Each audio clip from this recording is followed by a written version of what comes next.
Good evening students, कैसे हैं आप लोग। स्टूडेंट्स, आज की क्लास में आप लोगों को क्वाड्रेटिक इक्वेशन से रिलेटेड क्वेश्चन आंसर्स कराऊंगा। क्वेश्चन आंसर कराने से पहले हम कुछ चीजें जो लास्ट क्लास में स्किप हो गई थी, छूट गई थी, उन पर डिस्कशन करेंगे। और स्टूडेंट्स, जो बातें आज हम बताने जा रहे हैं, जो डिफरेंसेस आपको बताने जा रहे हैं, हो सकता है इसके पहले आप लोगों को ये बारीकियां किसी टीचर्स ने ना बताई हो। ठीक है, तो क्वेश्चन आंसर लगाने से पहले हम आप लोगों को 2 मिनट लास्ट क्लास का रिवीजन देंगे। उसके बाद में आपको बताएंगे difference between zeros and roots. Zeros and roots में बेटा डिफरेंस क्या है, what difference between zeros and roots and what difference between zeros and solutions. बहुत ही कंफ्यूजिंग टॉपिक्स आपके लिए हैं, लेकिन इनको बहुत ही आसान तरीके से आपको भी समझाने वाले हैं। पहले हम आपको 2 मिनट क्वाड्रेटिक इक्वेशन का रिवीजन देते हैं। देखिए, स्टैंडर्ड फॉर्म बेटा आपको बताई थी मैंने। क्वाड्रेटिक इक्वेशन की क्या होती है, ax square plus bx plus c equal to 0। इसमें नेसेसरी कंडीशन क्या होती है, a नॉट इक्वल टू 0। बेटा a 0 के इक्वल नहीं होना चाहिए। अगर a 0 के इक्वल हो गया तो क्वाड्रेटिक इक्वेशन नहीं बचेगी। ठीक है, ये इक्वेशन लीनियर हो जाएगी। साथ में a b c जो है ये रियल नंबर को बिलोंग करने चाहिए, a b c real number होना चाहिए। ठीक है, अगर ये इमेजिनरी नंबर हो गए तो रियल क्वाड्रेटिक इक्वेशन नहीं होगी। ठीक, तो ये क्वाड्रेटिक इक्वेशन मैंने आपको बताई थी। उसके बाद में एक टर्म हमने आपको बेटा डिस्क्रिमिनेंट बताया था, जिसकी value b square minus 4ac होती है। b स्क्वायर माइनस 4ac होती है।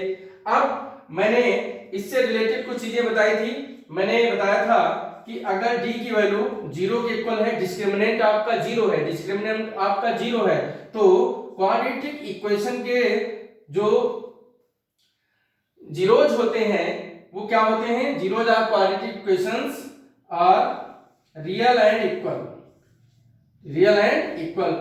सेकंड केस आपको बताया था कि d आपका ग्रेटर देन 0 है। d ग्रेटर देन 0 होने पर आपको मैंने बताया था जो जीरोज होते हैं वो क्या होते हैं, रियल एंड अनइक्वल होते हैं, रियल एंड अनइक्वल। ठीक है बेटा, अब इसमें भी मैंने 2 केसेस बताए थे आपको कि अगर d आपका परफेक्ट स्क्वायर नंबर है, क्या है, परफेक्ट स्क्वायर नंबर, तो ऐसी सिचुएशन में आपके जो रूट्स होते हैं रेशनल एंड अनइक्वल होते हैं। क्लियर, अगर d आपका नॉट परफेक्ट स्क्वायर नंबर है, क्या बेटा, not perfect square number like as 2 3 5 7 10 etcetera, तो ऐसी सिचुएशन में जो आपके जीरोज होते हैं, जीरोज आर रियल इरेशनल मतलब रूट में एंड अनइक्वल। अब देखिए, इस केस में मैंने कहा था कंप्लीट, इसमें केस में जो क्वाड्रेटिक इक्वेशन के सॉल्यूशन निकालेंगे वो क्वाड्रेटिक फार्मूले से निकालेंगे। इसके लिए आपको क्वाड्रेटिक फार्मूला क्या होता है, इसके लिए आपको लास्ट वीडियो मेरा देखना होगा। ठीक है, उसके बाद में बेटा ये जो आपका d अगर आपका परफेक्ट स्क्वायर नंबर है, d क्या है बेटा, परफेक्ट स्क्वायर नंबर, तो ऐसी सिचुएशन में आप splitting of middle term, completing square method, quadratic formula, कोई भी केस लगा सकते हैं इस सिचुएशन में। इतनी बात आप लोगों को समझ में आ गई। ठीक है, अब हम बात करते हैं कि बेटा जीरोज और रूट्स में डिफरेंस क्या होता है। देखिए, आपको एक चीज बता दें, बहुत ही इंपॉर्टेंट टॉपिक है ये। देखिए, जीरोज जो है बेटा, ये जीरोज ऑलवेज जो है are always real number, always real number. Zero जो है ऑलवेज रियल नंबर ही होते हैं। जो रियल रूट, जो आपके रियल रूट्स आते हैं उनको ही जीरोज कहते हैं। क्या कहते हैं? जीरोज। ठीक है। और जो आपके रूट्स होते हैं, roots are real and imaginary. Imaginary number आपको मैंने लास्ट क्लास में बताया था। ठीक है, इसलिए आपको लास्ट वीडियो देखना पड़ेगा। आज इसको इसलिए इन शॉर्ट रिवाइज कर रहे हैं क्योंकि हमें आपको क्वेश्चंस भी लगवाने हैं। ठीक है, तो जो रूट्स होते हैं वो रियल इमेजिनरी दोनों हो सकते हैं। इमेजिनरी जो आपके रूट्स आएंगे, ठीक है, इमेजिनरी जो आपके सॉल्यूशन आएंगे उनको भी रूट्स कहते हैं, रियल को भी। मतलब रूट्स जो है रियल इमेजिनरी दोनों हो सकते हैं। ठीक है, लेकिन जीरोज केवल रियल नंबर ही होंगे। जीरोज क्या होंगे? रियल नंबर होंगे। अब हम बात करते हैं कि जीरोज और सॉल्यूशन में क्या डिफरेंस है। सपोज दैट कहीं बेटा लिखा है, एग्जांपल मैं लेता हूं, x minus one whole half square equal to 0।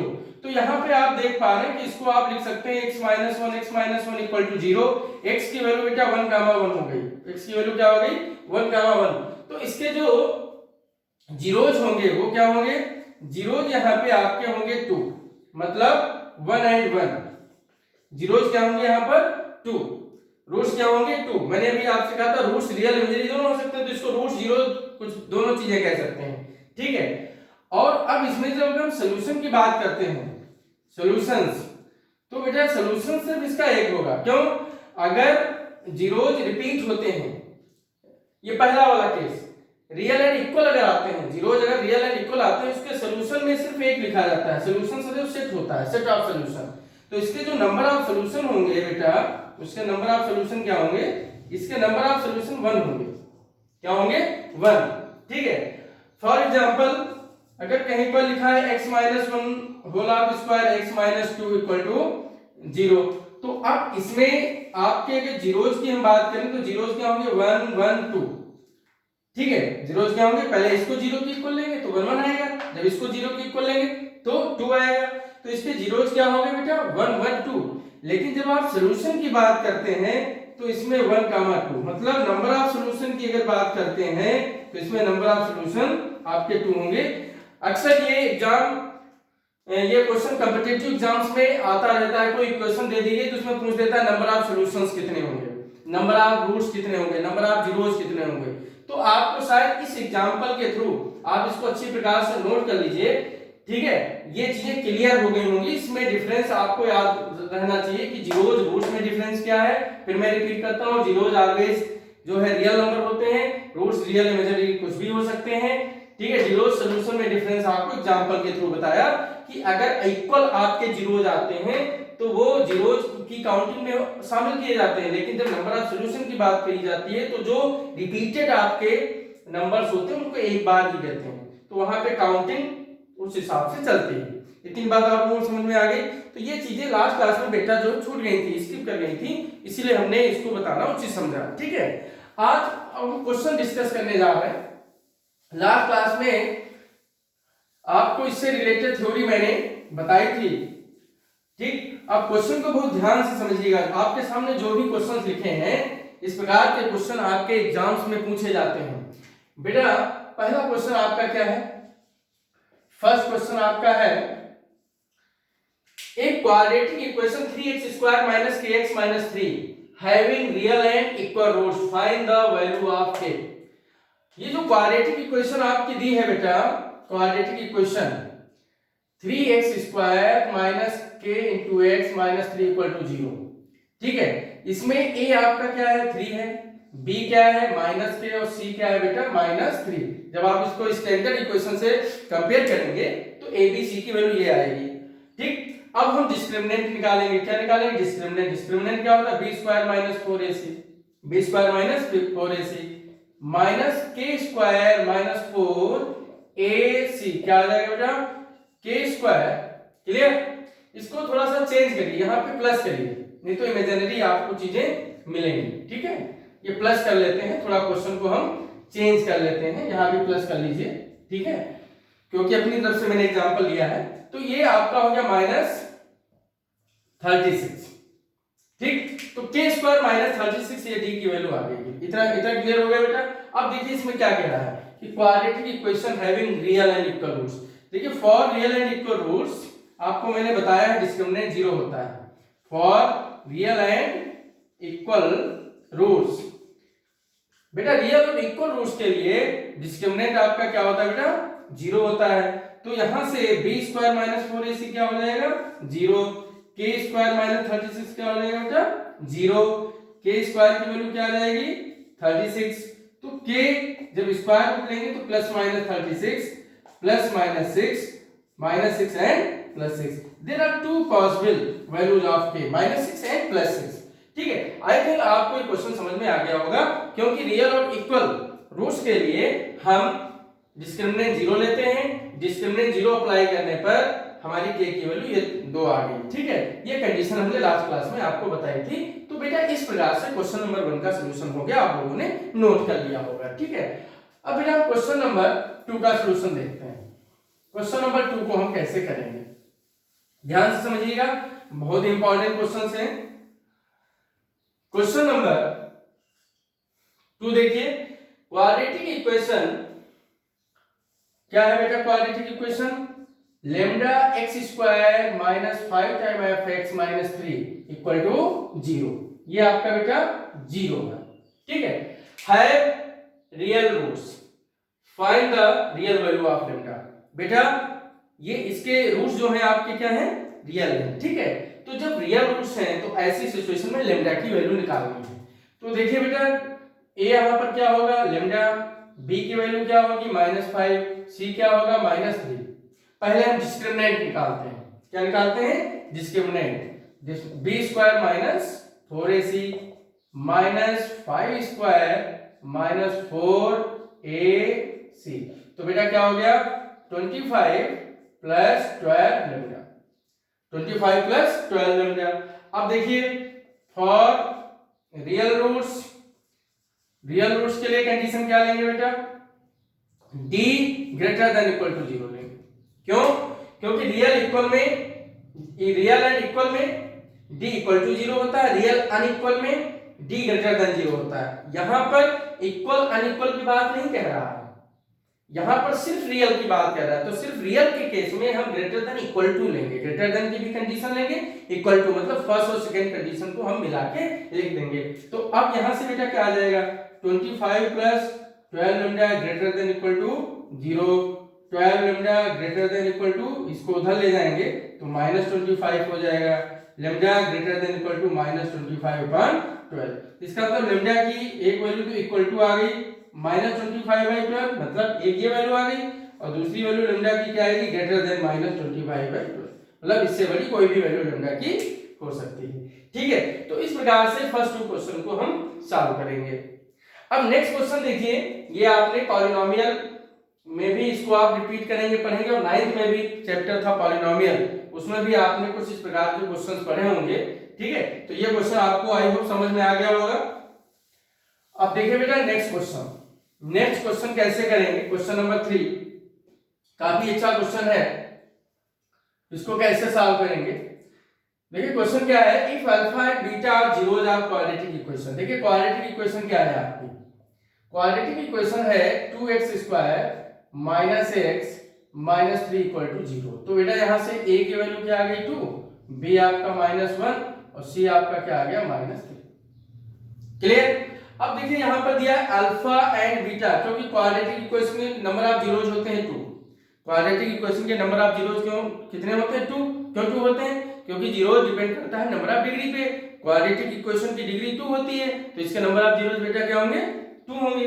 तो अल्फा बीटा इसके जीरो दिए हैं, alpha beta zeros of quadratic equation.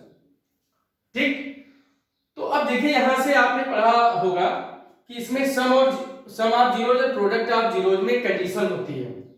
अगर आप इसको कंपेयर करते हैं ax square plus bx plus c equal to 0, ये आपने 9th क्लास में पढ़ा होगा कि अगर किसी भी क्वाड्रेटिक पॉलिनोमियल के 0 अल्फा और बीटा है, अभी नेक्स्ट क्लास में इसको डिटेल में क्लियर भी करेंगे। तो सम ऑफ जीरोज के लिए कंडीशन होती है माइनस बी अपान ए, ये आप लोग लर्न कर लीजिए। और प्रोडक्ट ऑफ जीरो के लिए कंडीशन होती है सी अपान ए। माइनस बी अपान ए, ये प्लस माइनस प्लस चलता है, sign sign plus minus plus लेते हैं, तो minus B upon A sum of zeros, ठीक है, और plus C upon A product of zeros, ये आपको याद रखना पड़ेगा। तो यहां से देखिए अल्फा प्लस बीटा की वैल्यू क्या आ जाएगी, minus B upon A, that is B की वैल्यू बेटा -1 है, बी की वैल्यू क्या है -1, तो -1 रखेंगे तो +1 बन जाएगा। और ए क्या है आपका 2, product of zero C upon ए, सी की वैल्यू आपकी -3 है, ए क्या है 2, तो ये आपका सम और प्रोडक्ट की वैल्यू आ गई, ठीक है। तो हमने पहले क्या किया, अल्फा बीटा जीरोस थे, sum of zeros product of zero निकाल लिया, ये हर इक्वेशन में निकालेंगे, क्वाड्रेटिक इक्वेशन की कोई भी क्वाड्रेटिक इक्वेशन दी हो, हर क्वाड्रेटिक इक्वेशन में सबसे पहला काम क्या करेंगे, सम ऑफ जीरोस और प्रोडक्ट ऑफ जीरोस निकालेंगे। क्यों? क्योंकि जो भी चीजें पूछी जाएंगी उनको हम इन्हीं के टर्म में कन्वर्ट कर लेंगे यूजिंग द आइडेंटिटी या जो भी है कोई भी फार्मूला लगा के। अब आपको फाइंड क्या करना है, आपको फाइंड करना है अल्फा अपान बीटा स्क्वायर प्लस बीटा अपान अल्फा स्क्वायर। तो भैया इसकी वैल्यू कैसे निकालेंगे, देखो सबसे पहले एलसीएम लीजिए beta square alpha square, beta square alpha square जब एलसीएम लेंगे तो ये क्या आ जाएगा, alpha cube plus beta cube, क्या आ जाएगा, alpha cube plus beta cube. अब देखिए इसकी वैल्यू तो आपको पता नहीं है, इसे तो आप लिख सकते हैं, इसे आप लिख सकते हैं, इसे आप लिख सकते हैं अल्फा बीटा का होल ऑफ स्क्वायर। तो अल्फा बीटा तो आपको पता है, तो अल्फा बीटा की तो, लेकिन अल्फा क्यूब बीटा क्यूब नहीं पता है, तो अल्फा क्यूब बीटा क्यूब निकालने के लिए एक आइडेंटिटी है आपकी, या अलजेब्रिक आइडेंटिटी आपने पढ़ी होगी, अल्फा प्लस बीटा का whole of cube -3 alpha beta alpha plus beta. क्योंकि मैंने भी आपसे बात की कि इस प्रकार के क्वेश्चन में हर एक्सप्रेशन को alpha plus beta alpha into beta में बनाना होगा, हर एक्सप्रेशन को अल्फा इंटू बीटा, ठीक है, अल्फा प्लस बीटा में कन्वर्ट करना होगा। तो अल्फा, ये आइडेंटिटी देखिए आपको पता होगी, नहीं पता है तो समझ लो a plus B whole of cube equal to क्या होता है, a cube plus b cube plus 3ab a plus b, जो तो इधर plus 3ab a plus b को राइट में ले जाएंगे तो ये आएगा, नहीं याद है तो याद कर लीजिए। तो अब देखिए यहां से अल्फा क्यूब बीटा क्यूब की वैल्यू निकालने जा रहे हैं, अल्फा बीटा क्या है 1/2 का whole of cube -3, alpha beta क्या है -3/2, ये आपका 1/2। तो इसको हम सॉल्व करेंगे तो ये 1/8 माइनस माइनस प्लस 3 9/4, 8 एलसीएम आ जाएगा, तो ये 1 प्लस 18, ये बेटा आ गया 19/8, ठीक है। कैलकुलेशन एक बार चेक कर लेते हैं, 1/2 का होल ऑफ क्यूब 1/8, ठीक, ये माइनस माइनस प्लस 3 9, 2 2 4, एलसीएम कितना आया 8, 1 प्लस 4 2 8, 2 9 18, 19/8, क्लियर, ठीक। तो आपने देखिए 19/8 निकाल लिया, क्या, alpha cube plus beta cube, clear, इसको आप लोग नोट कर लीजिए। अब क्या करेंगे, अब बेटा इसकी वैल्यू जो है हम पुट करेंगे, 19/8 हमने निकाला, इसकी वैल्यू क्या निकाला मैंने 19/8, ठीक है, और ये क्या है 1/2, सॉरी -3/2, -3/2 स्क्वायर, तो बेटा 19/8 अपान ये हो जाएगा 9/4। अब रेशियो प्रॉपर्टी से ये आपका सिंपलीफिकेशन आएगा, 4 2 8, तो ये आ गया 19/18, तो 19/18 ये आंसर आ गया, क्या आ गया 19/18। तो इस प्रकार से हमने इसकी वैल्यू निकाली 19/18, बहुत अच्छा क्वेश्चन है। अब देखिए इसका second segment, and also find the quadratic equation whose roots are this. अब देखिए क्या था कि अगर अल्फा बीटा रूट्स थे तो हमें इस एक्सप्रेशन की वैल्यू निकालनी थी, हमने निकाल लिया, ठीक, with the help of this quadratic equation. अब कह रहा है उस क्वाड्रेटिक इक्वेशन को निकालिए, इक्वेशन दी थी अल्फा बीटा में रिलेशन निकालना था। अब क्या कह रहा है, उस क्वाड्रेटिक इक्वेशन को निकालिए जिसके रूट्स क्या हैं, अगर रूट्स गिवन होते हैं तो क्वाड्रेटिक इक्वेशन क्या होती है, इफ रूट्स आर गिवन तो क्वाड्रेटिक इक्वेशन क्या होती है, x² minus sum of roots मतलब sum of zeros into x plus product of zero. ये फार्मूला आप लोगों ने पढ़ा होगा, नहीं पढ़ा है तो आप लोग इसको एक बार फिर नोट कर लीजिए, प्रोडक्ट ऑफ जीरोज। अगर जीरोज दिए हैं इक्वेशन निकालनी है, देखिए यहाँ पे क्या है जीरोज दिए हैं, आपको इक्वेशन निकालनी है, तो आपका क्या हो जाएगा x² minus sum of zeros means alpha square beta plus alpha beta square into X, product of zero means beta alpha square beta into alpha beta square equal to zero. अब देखो इसको थोड़ा सा एक स्टेप सिंप्लीफाई करते हैं। इसमें alpha beta common आएगा, अल्फा प्लस बीटा बचेगा, और बेटा इसमें क्या हो गया अल्फा क्यूब बीटा क्यूब, तो अल्फा क्यूब बीटा क्यूब को हम अल्फा बीटा का होल ऑफ क्यूब लिख सकते हैं। अल्फा क्यूब बीटा क्यूब को क्या लिख सकते हैं, अल्फा बीटा का होल ऑफ क्यूब। क्वेश्चन क्या था, वह क्वाड्रेटिक इक्वेशन निकालो जिसके रूट्स क्या है alpha cube beta plus alpha beta, alpha square beta plus alpha beta square. तो इसके लिए जब रूट्स दिए होते हैं तो क्वाड्रेटिक इक्वेशन निकालने का फार्मूला ये होता है x square minus sum of zeros into x plus product of zeros. ठीक है, ये चीजें फार्मूला में से याद करने पड़ेंगे आपको। इसको हमने एक स्टेप सॉल्व कर लिया। देखिए सॉल्व क्यों किया, क्योंकि मैंने आपको बताया था कि कुछ भी हो हर एक्सप्रेशन को, हर इक्वेशन को हम जिसमें अल्फा बीटा का यूज है उसको अल्फा प्लस बीटा और अल्फा इंटू बीटा में हम कन्वर्ट कर लेंगे। ठीक है, तो अब बेटा इसमें देखिए अभी आपने क्या निकाला, अल्फा बीटा की वैल्यू आपने निकाली थी -3/2। अल्फा बीटा क्या होता है, सी अपान ए होता है ना, तो सी अपान ए करेंगे तो -3/2 आएगा। और सम ऑफ जीरोज आपने निकाला था क्या, आपका alpha beta C upon A, sum of zeros minus B upon A, तो इसकी वैल्यू आपने निकाली थी 1/2। अब ये दोनों वैल्यू यहाँ रख दीजिए बेटा, एक्स स्क्वायर माइनस ये तो आपका अल्फा इंटू बीटा 3/2 है, और ये आपका 1/2 है इंटू एक्स प्लस ये आपका क्या हो जाएगा बेटा -3/2 का whole of cube equal to 0। अब इसको सिंप्लीफाई करते हैं, x square plus 3/4x minus 27/8 equal to 0 implies है बेटा इसमें 8 एलसीएम ले लेंगे, तो 8 एलसीएम लेंगे तो क्या आ जाएगा 8x square plus 6x minus 27 equal to 0। तो इस प्रकार से ये क्रॉस मल्टीप्लाई होकर 8 बन जाएगा आपका 0। तो इस प्रकार से इक्वेशन बेटा क्या आ जाएगी, इक्वेशन आपकी आ जाएगी 8x square plus 6x minus 27 equal to 0। तो यही आपका आंसर हो गया। ठीक, तो इस प्रकार से इसको एक बार लेक्चर को और सुनेंगे, आई होप ये बिल्कुल क्लियर हो जाएगा। बेट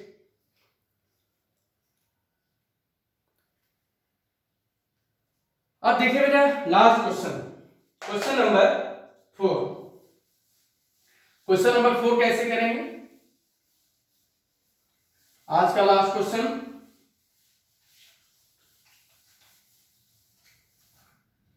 देखिए क्लास, क्वाड्रेटिक इक्वेशन आपकी गिवन है, क्वाड्रेटिक इक्वेशन क्या गिवन है 3x square plus 5x plus 1 equal to 0। ठीक है, अब इसको हमें देखिए, हमें क्वाड्रेटिक फार्मूले से इसके नंबर जीरोस निकालने हैं। ठीक है, तो अब इसमें देखिए इसको स्टैंडर्ड फॉर्म से हम कंपेयर करते हैं तो ए बी सी की वैल्यू क्या आएगी।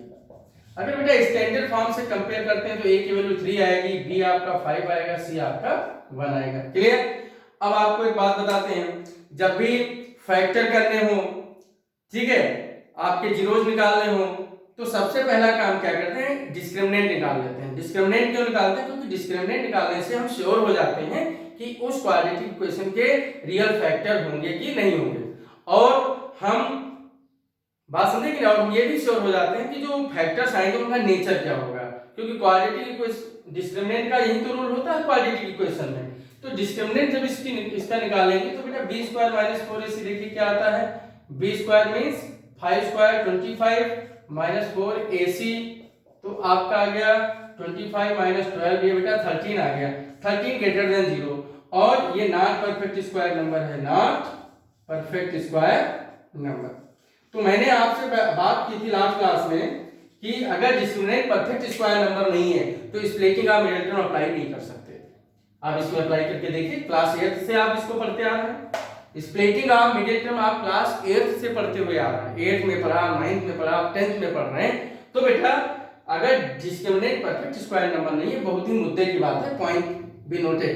ठीक है, तो ऐसी सिचुएशन में हम सिर्फ और सिर्फ क्वाड्रेटिक फार्मूला यूज करते हैं। अब क्वाड्रेटिक फार्मूला क्या है, ये भी लास्ट क्लास में बताया था आपको, -b plus minus square root of d upon 2a, यहाँ पे a नॉट इक्वल टू 0 और d की वैल्यू ग्रेटर देन आपकी 0 होनी चाहिए। क्लियर। तो क्वाड्रेटिक फार्मूला हम, ये क्वाड्रेटिक फार्मूला आपका है b plus minus square root of d upon 2a। ठीक है, तो इस प्रकार से हम इस फार्मूले की हेल्प से हम इसके जीरोज निकालेंगे। कैसे, देखिए बेटा, x equal to minus B, B आपका क्या है 5 plus minus under root of 13/2 time of 3, 2a होता है ना, तो 2 into 3 हो जाएगा। तो बेटा क्या आ गया -5 plus minus square root of 13/6, तो इसकी वैल्यू क्या आ गई -5 प्लस रूट 13/6, और सेकेंड क्या आ गया -5 माइनस रूट 13/6। तो बेटा इस प्रकार से देखिए there are two zeros of quadratic equation, लेकिन ये जीरोज कैसे है, देखिए रेशनल नंबर है कि इरेशनल नंबर है, इरेशनल नंबर है, क्योंकि मैंने बताया था अगर डिस्क्रिमिनेंट आपका जो है नॉन परफेक्ट स्क्वायर नंबर हो, जीरो से ग्रेटर हो, पॉजिटिव हो, तो ऐसी सिचुएशन में रूट्स क्या होते हैं, इरेशनल एंड अनइक्वल होते हैं। देखिए इरेशनल और अनइक्वल आ रहे हैं कि नहीं आ रहे हैं, आ रहे हैं ना। तो आज की क्लास के जो क्वेश्चन थे उनका सलूशन मैंने आपको दे दिया है, आप लोगों को समझ में भी आ गया होगा। अगर नहीं समझ में आया है तो इस लेक्चर को दोबारा से आप सुनेंगे। अब आज की क्लास के कुछ होमवर्क असाइनमेंट आपको देते हैं। होमवर्क के लिए question, find the value of a if quadratic equation x square plus ax minus plus 5 minus 5 क्या लें plus 5 equal to 0 having real roots. Next question, find the solution of following quadratic equation by